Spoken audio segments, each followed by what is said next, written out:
বন্ধুসকল এতিয়া আহি পালোহি দি ফেশ্বন হাব এতিয়া ভিতৰলৈ এবাৰ গৈ চাই লওঁগে বিহু বুলি নতুন নতুন কি কালেকশ্যন আহিছে আপোনালোকক দেখুৱাম আহক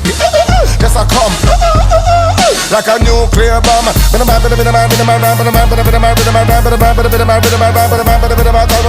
ইয়াত আপোনালোকে চাৰ্ট টি shirt master copy jeans baggy jeans pant crocs লাইডাৰ সকলো ধৰণৰ বস্তুৰে কালেকশ্যন পাই যাব আৰু দামো অতি কম হোৱাৰ বাবে ময়ো প্ৰায় ইয়াৰ পৰাই বজাৰ কৰোঁ তো এয়া হৈছে অৰূপ দা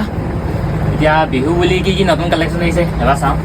বিহু বুলি আমাৰ দোকানত বহুত ষ্টক কমাইছে ইয়াত আমাৰ স্লাইডাৰ আছে স্লাইডাৰ বহুত ডিজাইন পাই যাবা স্লাইডাৰ ষ্টাৰ্টিং প্ৰাইচ 400 আমাৰ দোকানত ক্ৰক্সো এভেইলেবল আছে ক্ৰক্সত প্ৰায় 12টা ডিজাইনত আছে ক্ৰক্সৰ ষ্টাৰ্টিং প্ৰাইচ 600 আৰু আপোনালোকে ইয়াত বহুত ডিজাইনৰ জাৰ্চি পাই যাব বোলে চাওক কি মজা মজা জাৰ্চি ইয়াৰ ষ্টাৰ্টিং প্ৰাইচ মাত্ৰ 250 টকা এওঁলোকৰ যোনটো কণ্টেক্ট নাম্বাৰ সেইটো মই ওপৰ স্ক্ৰীণত দি দিম আৰু এওঁলোকৰ যোনটো আগৰ ইনষ্টাগ্ৰাম আইডি সেইটো অলপ টেকনিকেল প্ৰব্লেমৰ কাৰণে ডিলিট হৈ গ'ল যথেষ্টখিনিয়ে ফ'ল' আছিলে এতিয়া নতুন আইডিটো মই ইনষ্টাগ্ৰামত কলেব কৰি দিম আপোনালোকে নতুন নতুন আপডেটৰ কাৰণে ফ'ল' কৰি ল'ব এওঁলোকৰ লোকেশ্যনটো হৈছে যদি আপোনালোকে সোণাৰী চাইডৰ পৰা আহে তেন্তে কাকতি তিনিআলি অলপ আগত আহি পিনে ৰাইট চাইডে দেখিব দি ফেশ্বন হাব বুলি বৰ্ডখন আৰু যদি আপোনালোকে ৰাজগড় চাইডৰ পৰা আহে তেন্তে কাকতি তিনিআলি নোপোৱাৰ আগতে শিৱ মন্দিৰ একেবাৰে ফ্ৰণ্টতে দেখিব দি ফেশ্বন হাব বুলি বৰ্ডখন আৰু একেবাৰে শেষৰ দোকানখন এওঁলোকৰ